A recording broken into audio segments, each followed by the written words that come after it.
And yo, my people, them, we are live up in the place. We are live up in the place, and it's the player ratings video for the Chelsea versus Dortmund match yesterday in the Champions League, which Dortmund won 1-0, as you already know. So we're just gonna go through the players and that, and start off with Kepa, Marisa, Balaga. Start with Kepa, Marisa, Balaga.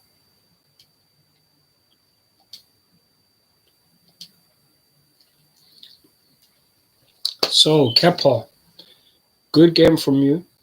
Good game. My opinion, you was not at fault for anything. You made a lot of saves, I must say. Well, one of them, Dortmund had a lot of opportunities, but there were a lot of them were off target. So for me, my player rating for you, Kepa, I'm gonna give you a 7 because I feel like you had a good game and you had nothing to be upset about. Obviously, might have maybe could have done better to come out prior to Adeyemi, but nonetheless, these are things that happen. One mistake and we get caught out, but it wasn't your fault. So I'm going to give you a 7, Kepa. And then move on to the right back, Reece James. Man like Reece, Ayo, he had a good performance. Gotta be real, the whole team had a good performance, majority of them. But Reece James, that run he did, not even just the run he did in the second half, where he ran us a free kick, took the free kick, was on target. That was quality, man. The defending, the recovery that you made in that match as well, where Demlo literally was nearly in on goal for us. Fam, you stopped that. So for me, Reece James, big you up. And can't forget about the assist you nearly had, unless Thiago Silva. If you didn't handball it, you'd have got an assist. And that was in the 50th minute. So Reece James, it's looking like you're really, really back in form, getting back to full fitness, and that's exactly what we need. And when Dortmund come to the Stamford Bridge in 3 weeks' time, you're gonna be ready, and I have a very good feeling that you're gonna do something in that match. My rating for you, Reece James, I'm gonna give you also a 7 because you had a good match. Um, and then we have our centre backs, Thiago Silva, Kalidou Koulibaly. You guys had a good game. I'll be real. The defense, I was not fussed about the defense. We were solid. Dortmund couldn't do much. They were taking bare shots from outside the box because they know they couldn't penetrate us. They couldn't penetrate us. So they were taking bare long shots. Other than that one chance that they got with Adeyemi after the counter attack, there's not really too many clear-cut chances they provided. We was definitely the better team, and the defense was a big reason for that because they were calm. No one I felt was like shaky or anything, and that's big. So Thiago Silva plays a big part in that. You, my friend, you got what's that? You got a goal disallowed because you handballed it, fam. Anyhow, that ball went in the net in the 15th minute, it would have been long because it was already open up Dortmund. And anyhow we scored that goal, they would have to come out even more, which would leave them more susceptible to the counter attack. Unfortunately, it wasn't meant to be. The goal got disallowed, but it was a good performance from you. I'm gonna give you Thiago. I'm gonna give you a 7 as well because you played very well. The whole team did most of the time. I'll be real. And then we have Kalidou Koulibaly. And Koulibaly, I can't lie, I would have put you in a free back because there would be more defenders to help you. Because when the last time we ever seen you playing more time, you look shaky, my friend. You look very, very shaky. So to know that yesterday you came in, experience, big game, Signal Iduna Park in front of 80,000 people, you was unfazed. Unfazed. Not one mistake from you, in my opinion. You, my friend, came the closest to scoring as well. Actually, no, it was a lie. It depends because it was on target. So in terms of the law, you were the closest because that ball, that touch you made, and then that shot, Oh my days, so close to going over the line. My friend, it was very unlucky, but I can't fault your performance. Graham Potter, he did the right thing in starting you. So all I'm gonna say is that thank you for the performance. It was a very good one. My rating for you, Koulibaly, I'm definitely going to give you also a 7.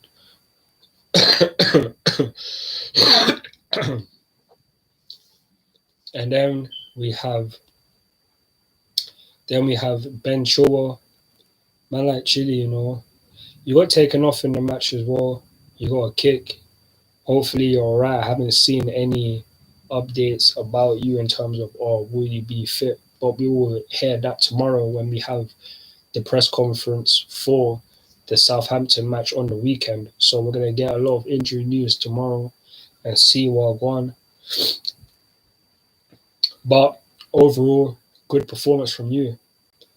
I wasn't wary. Like I said, the defense, that's the one area I'm always like not concerned about because you guys do your job most of the time. And if it wasn't for the fact that we got caught out at the end, well near to the end, in the 62nd minute, at the end he goes through.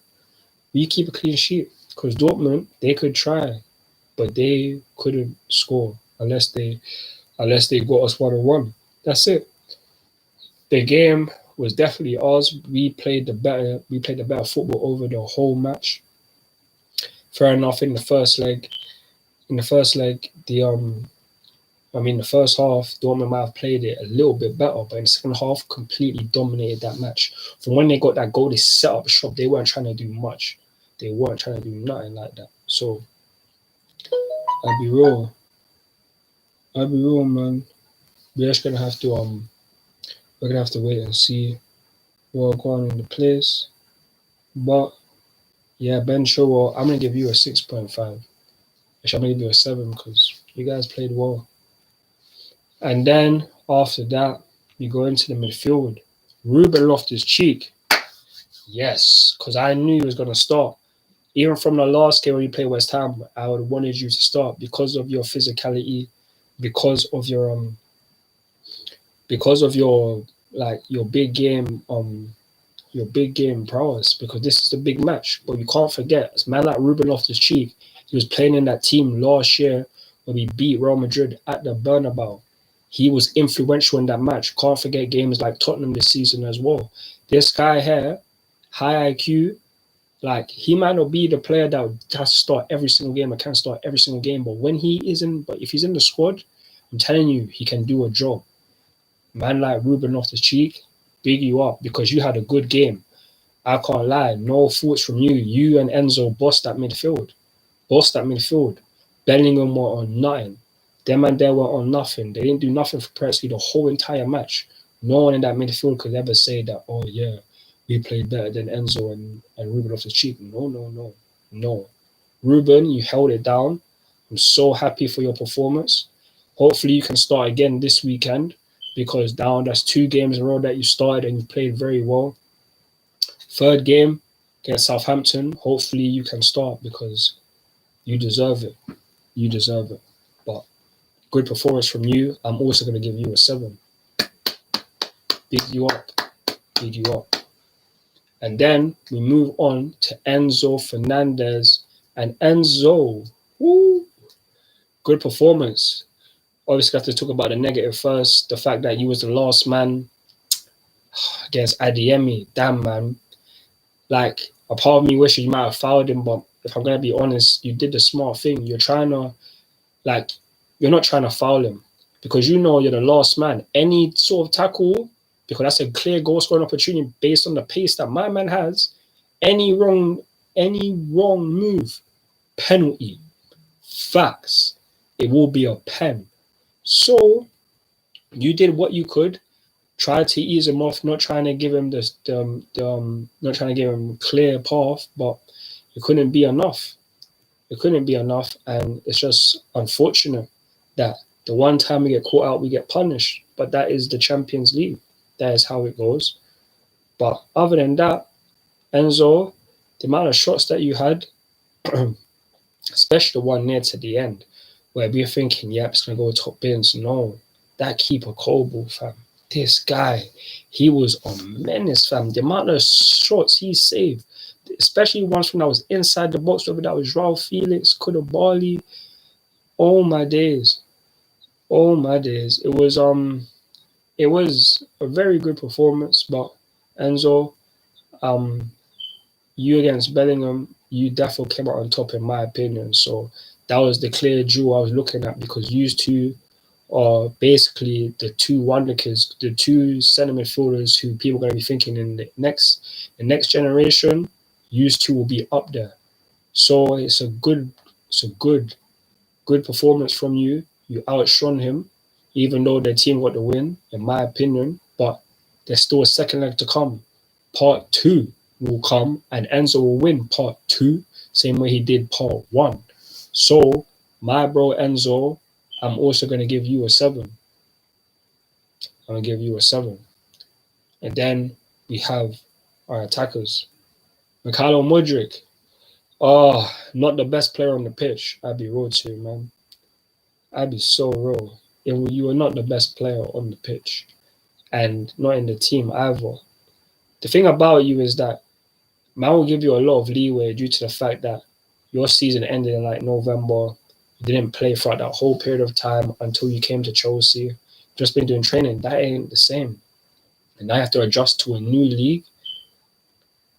Fair enough. The Champions League, you've scored 5 goals in it, but this Dortmund team, they saw a little bit of time. You saw the flashes of your speed.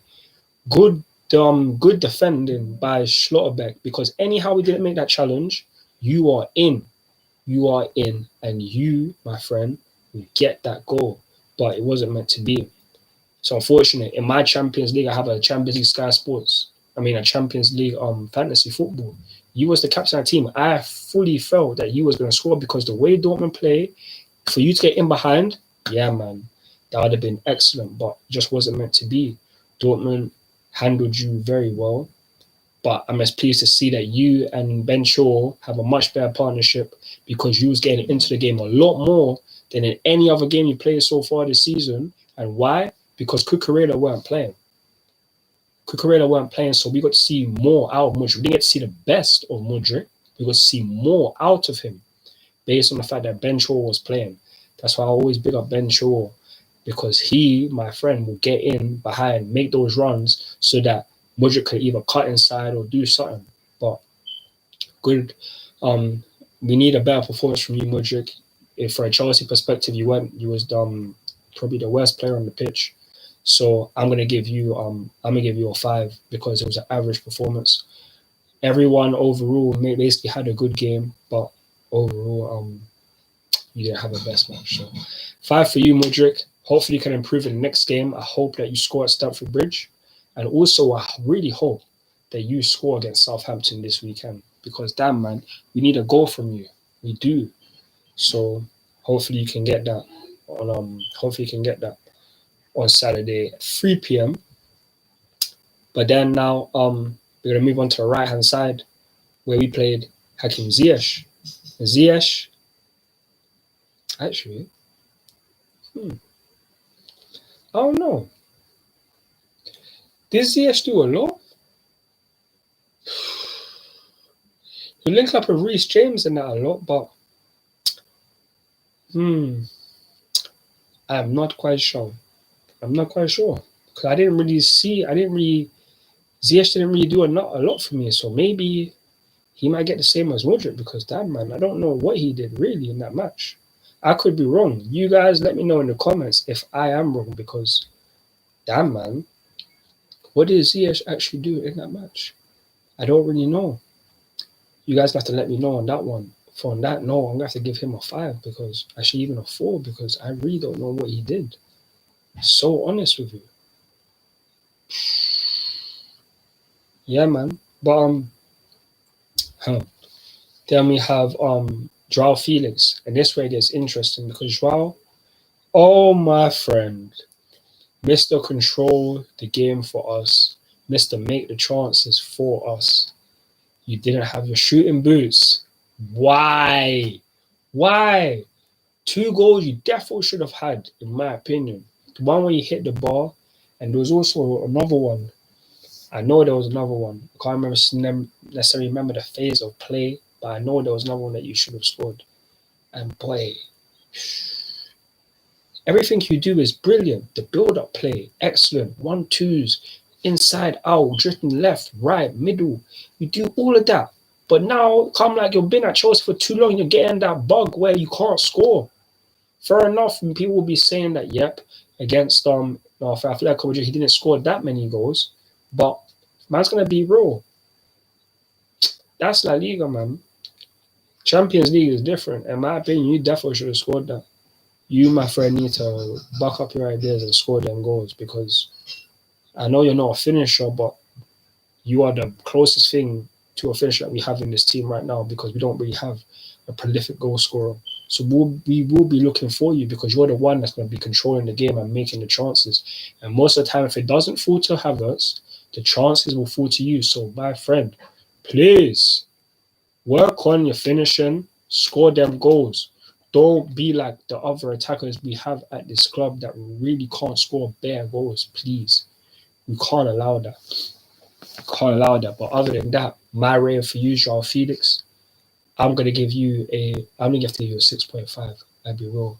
I felt very frustrated with the fact that you didn't even score that goal.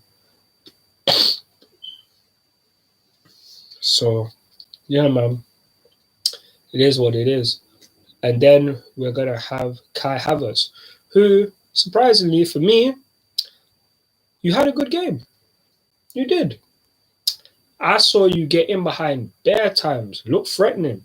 Maybe it's the fact that you are playing in your home country. Maybe get that little oomph, that little rhythm, trying to get in behind more, trying to create more, build up play, and all of that. I found you to be better than what you played against West Ham. So for me, I'm gonna have to give you a 6. I did feel like when Sule took you out, I thought that was a pen, and it was so close to being one, but it weren't meant to be in it. It's just so unfortunate, but it is what it is. My rating for you, Kai, I'm gonna give you a 5.5. I'm gonna give you a 5.5. Then if we go off the subs, because who came on? Mason Mount came on. This guy, Mason Mount came on. He got a yellow card, so he's gonna be missing the next match, which is so jarring. Which is very jarring. Also, hold on, so I need to actually go and I actually need to go and check yeah, I actually need to go and check, because Mason Mount came on and Cucurella came on. Those are the only 2 subs that we made, and that was in the 71st minute. Wow. Not really too much to say then. These guys came on and we didn't do much. Mason Mount, I really don't know what you did. Did you even do a lot in this match? I really don't know. Cucurella, I don't think he did a lot. We was applying a lot of pressure, but if we're gonna be honest, other than those shots in the box, Koulibaly, João Felix, we weren't really coming close. So yeah, man, I be real, this is this is tricky, but yeah, I'm not gonna have to give them a rating. I'll be real. They didn't really do that much, to my opinion, especially Mount, because my man's getting booked and that. Now he's missing the next match. It's mad to me, because a lot of Chelsea fans will be like, oh, at least Mason Mount's missing the next game. Don't you want as many people available to us as possible, so that we can stand a better chance? The less players we have in the team is the less likely we will have of qualifying for the next round. I really don't understand people that will be like, oh yeah, at least Mason Mount, he got subbed off. I mean, not subbed off, he got booked, so you have to play in the next match. Don't you care about any player in this team? I know I might criticize even Cucurella, but I wish that he can play a lot better, because he's a part of this team. I am not going to be out here saying, oh yeah, I'm so happy that he got booked so that he can miss the next game. I really don't understand people like that. I honestly don't, because that doesn't help us at all. I don't care whether you like him or not. Any player in this team is good enough to be here. So you guys need to put respect on these players' names, honestly. Because if you don't, respect them, how can you respect the club? I don't know. But yeah, man, those are the subs. Time for Graham Potter, who I feel like tactically did well. We had 19 shots in that whole match. 19 shots. He is a part of the reason why we play like this, because he's the one that dictates the way we're meant to play. And if we're going to be honest, anyone that has to criticize Graham Potter after this match, you, my friend, are a hater. You are a hater. If you watch this and you don't like Graham Potter, especially after yesterday's match, I really don't know for you, because this is a process. Graham Potter, he is slowly building. And if any person out here that's a Chelsea fan doesn't like the new regime, doesn't like Graham Potter, then I really don't know for you, because the old regime, fair enough, 21 trophies in 19 years. That is excellent. 2 Champions Leagues, retain the Premier League once. We have 5 different Premier League titles. For me, over the last couple of years of seeing Man City and Liverpool do what they do, we need to build, because there's no manager that's coming in anymore in one season and winning the league. That's what we did. Basically, every single season, every single time we won the Premier League was after a manager has been here for practically one season. Other than Mourinho, tell me a manager that hasn't come. Tell me other than Mourinho in his second spell, what manager came after 1 year and didn't win the Premier League? Bar Mourinho. I mean, not like that. How many managers did we have that was here for at least 2+ years, that was here for at least 1 year or 3 years that didn't win the Premier League? Because a lot of Chelsea fans seem to be impatient and they want just success now. And that's because the old board, they wanted success. It was either success or you're gone. We are building something new, and this coach is going to take time. We can go as far as possible in the Champions League and maybe fasten up our process. But if we're going to be honest, it's going to take time. We have so many different players, and Graham Potter has never managed a team like this. He's come from the 9th tier of football. 9th tier of football, yeah. And for me, he's definitely going to need time. A lot of people are not going to be Graham Potter in. Most of the Chelsea fans in this world will say Graham Potter out. But I am not one of them. I will give this manager time. Whether he wins a trophy this season or next season, I'm still going to give him time, because nothing worthwhile comes easy. Nothing worthwhile comes easy. So we're going to have to build for this. And for that, my rating for Graham Potter after yesterday's match, I'm going to give him a 7, because he put out a team that should have won the game. Definitely should have won the game. But as always, it's our Achilles heel. The fact we can't score goals, we don't have a striker, that is our problem. And we will address that eventually. But right now, it can't be the case. So, yeah, man. Big up Graham Potter. Big up the team. 1-0 to go back to Stamford Bridge. It's not over. It ain't over. So, for me, if you support Chelsea, please believe in us and don't give up on the team. Don't give up on Graham Potter. Trust the process, because it will be worthwhile. It will be. It's not going to be easy. It won't be. There will be twists and turns, ups and downs, 100%. But it's about who will be sticking through until the end. I will be there when we are one of the best teams in the world. And not forget the best team, one of the best teams, or we will be the best team in the world eventually, because that is what we're building. And on that note, that's going to be the end of this video for my player ratings. You guys, let me know your thoughts and opinions in the comment section below. Who was your standout player? Who is the player that you liked the most in the match? Let me know. And also comment if you think we're going to win and qualify for the next round of the Champions League. But other than that, for everyone that joined the stream, appreciate it. Love for everyone who subscribed to the channel. And make sure to follow me for more Chelsea content. I'll be back live again tomorrow. So check out that one. But as always, come on Chelsea. Come on Chelsea. 1-0 loss to Dortmund. It ain't over. And we will go through to the quarterfinals of the Champions League. Mark my words. But in a bit, my people, I'm gone. Peace.